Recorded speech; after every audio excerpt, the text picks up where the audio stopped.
মহান আল্লাহ তাআলা বলেন, নিশ্চয়ই কষ্টের সাথে আছে স্বস্তি। হযরত উমর রাদিয়াল্লাহু আনহু বলেন, একাকী হয়ে যাওয়া মানে তুমি খারাপ সঙ্গ ত্যাগ করেছ। হযরত আলী রাদিয়াল্লাহু আনহু বলেন, এই দুনিয়ার প্রতি অত্যাধিক আকর্ষণই সকল দুঃখের মূল। হযরত মুহাম্মদ সাল্লাল্লাহু আলাইহি সাল্লাম বলেন, মানুষ যদি মৃত ব্যক্তির আর্তনাদ দেখতে ও শুনতে পেত, তাহলে মানুষ মৃত ব্যক্তির জন্য কান্না না করে নিজের জন্য কাঁদত।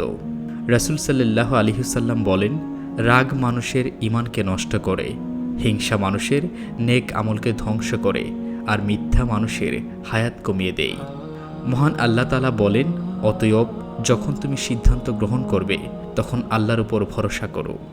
বিশ্বাস নিয়ে আব্রাহাম লিঙ্কন বলেন, প্রত্যেককে বিশ্বাস করা বিপজ্জনক, কিন্তু কাউকেই বিশ্বাস না করা আরও বেশি বিপজ্জনক। আল্লামা ইকবাল বলেন, দৃঢ় বিশ্বাস, অনবরত প্রচেষ্টা করা এবং বিশ্বজয়ী জীবন যুদ্ধই হল মানুষের প্রধান হাতিয়ার। এইচ.আর.এস বলেন, বিশ্বাস অর্জন করতে কয়েক যুগ লেগে যেতে পারে, কিন্তু সেই বিশ্বাস ভেঙে যেতে একটি মুহূর্তই যথেষ্ট। জন মিল্টন বলেন, বিশ্বাস জীবনকে গতিময় করে দেয়, আর অবিশ্বাস জীবনকে দুর্বিষহ করে তোলে। মুসলিমদের দুনিয়াতে সফলতা বলতে কিছুই নেই। প্রতিটি মুসলিম সেদিনই সফলতা অর্জন করবে যেদিন সে হাসরের ময়দানের বিচার কার্য শেষে ফুলসিরাত পার করে জান্নাতে প্রবেশ করতে পারবে। সফলতা নিয়ে পবিত্র কুরআনের কিছু অনুপ্রেরণামূলক বাক্য এবং ঐতিহাসিক গবেষকদের উক্তি তুলে ধরা হলো। পবিত্র কুরআনে মহান আল্লাহ তাআলা বলেন, তোমাদের মধ্যে আল্লাহর কাছে সেই অধিক মর্যাদাপন্ন যে অধিক তাকওয়াবান।